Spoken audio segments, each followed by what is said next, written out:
ஒரு மலைப்பகுதி இருந்துச்சாம். அந்த மலைப்பகுதிக்கு பக்கத்தில் ஒரு அழகான காடு இருந்துச்சாம். அந்த காட்டில் ஒரு கம்பீரமான புலி வாழ்ந்து வந்துச்சாம். அந்த புலிக்கு அந்த காடு ரொம்ப ரொம்ப பிடிக்குமா. பச்சை பசேல் மரங்கள், ஆறுகள், நீர்நிலைகள் எல்லாம் இருக்கிறதுனால பிடிக்குமா. அந்த புலிக்கு அந்த காட்டில் நிறைய நண்பர்கள் இருந்தாங்களாம். ஒரு சிறுத்தையும் அந்த புலிக்கு நண்பனாக இருந்தானாம். அவன் தண்ணி குடிக்க போகும்போது, அதுக்கப்புறம் காட்டில் வேட்டையாட போகும்போது பல சமயங்களில் அந்த சிறுத்தையை பார்த்து பேசுவானா, அவன் கூட பழகுவானாம்.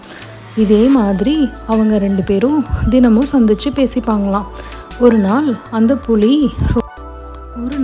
புலிக்கு ரொம்ப சோர்வாக இருந்துச்சான். அது ஒரு மரத்துக்கடியில் போய் படுத்துக்குச்சான்.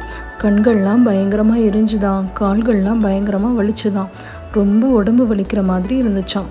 அந்த புலிக்கு ஜுரம் வந்தாப்புல ரொம்ப குளிர்ச்சான், ரொம்ப தண்ணி தாகம் எடுத்துச்சான், உடம்பெல்லாம் ரொம்ப சூடாக இருந்துச்சான். அதை பார்க்குற எப்பயும் வர்ற அந்த சிறுத்தை குடும்பத்தினர் அன்னைக்கு அந்த வழியாக வந்தாங்களாம்.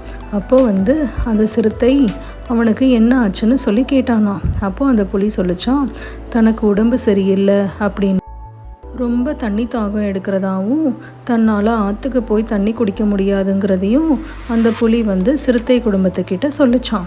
என்னால் ரொம்ப முடியல நண்பா, ரொம்ப உடம்பெல்லாம் வலிக்கிற மாதிரி இருக்குது, எனக்கு ஒரு உதவி செய்கிறியா அப்படின்னு சொல்லி, கொஞ்சம் தண்ணி எடுத்துகிட்டு வரியா எனக்கு ஆற்றுலேருந்து அப்படின்னு சொல்லி கேட்டுச்சான்.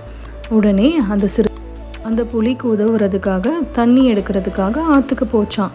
தன்னால் முடிஞ்ச அளவு தண்ணியை ஒரு குவளையில் நிரப்பி எடுத்துகிட்டு, நம்மளால் இயன்ற உதவியை நம்ம எப்பயுமே மற்றவங்களுக்கு செய்யணும், மற்றவங்க செய்கிற உதவியையும் நம்ம தடுக்கக்கூடாது அப்படின்னு சொல்லி அந்த அம்மா சிறுத்தை அந்த குழந்தை சிறுத்தைக்கு சொல்லிச்சான். அதுக்கப்புறமா அந்த 3 சிறுத்தைகளும் சேர்ந்து அந்த புலிக்கு தண்ணி எடுத்துகிட்டு போய் கொடுத்தாங்களாம். அதுக்கப்புறமா அந்த புலியும் அந்த தண்ணியை குடிச்சிட்டு, மிக்க நன்றி நண்பா, என்னுடைய தாகத்தை சரியான சமயத்தில் போக்குனீங்க நீங்கள். அதே மாதிரி இந்த தண்ணியை பருகின பிறகு என்னுடைய தாகம் எல்லாம் தணிஞ்சதோடு எனக்கு ஜுரமும் உடம்பு சோர்வும் சரியான மாதிரி இருக்குன்னு சொல்லி நன்றி சொல்லிச்சோம். அதுக்கப்புறம் அந்த சிறுத்தையும் அந்த புலியை கட்டி பிடிச்சி, கவலைப்படாத நண்பான்னு தைரியம் சொல்லிச்சான். அதுக்கப்புறமா அந்த அம்மா சிறுத்தை, அப்பா சிறுத்தை, குழந்தை சிறுத்தை 3 பேரும் தன்னுடைய குகைக்கு திரும்பி போனாங்க. அதுக்கப்புறம் அந்த குழந்தை சிறுத்தை அம்மா சிறுத்தை கிட்ட கேட்டுச்சான், அம்மா, நம்ம எதுக்காக தண்ணி எடுத்துகிட்டு போய் கொடுக்கணும், வேணும்னா அவங்களே குடிச்சிருக்கலாமே, நீங்கள் எதுக்கு நான் வேணான்னு சொல்லும்போது என்ன தடுத்தீங்க அப்படின்னு கேட்டுச்சான். அதுக்கு அந்த அம்மா சிறுத்தை சொல்லிச்சான், நம்ம மற்றவங்களுக்கு உதவும் போது அதை தடுக்கக்கூடாது பட்டு, இது ரொம்ப தவறான செயல் அப்படின்னு சொல்லிச்சான். அதை தான் நம்மளுக்கு ஔவையார் பாட்டி என்ன சொல்லியிருக்காங்க, ஈவது விளக்கேல், இல்லாதவங்களுக்கு மற்றவங்க செய்யும்போது அதை என்றைக்கும் நம்ம தடுக்கக்கூடாது.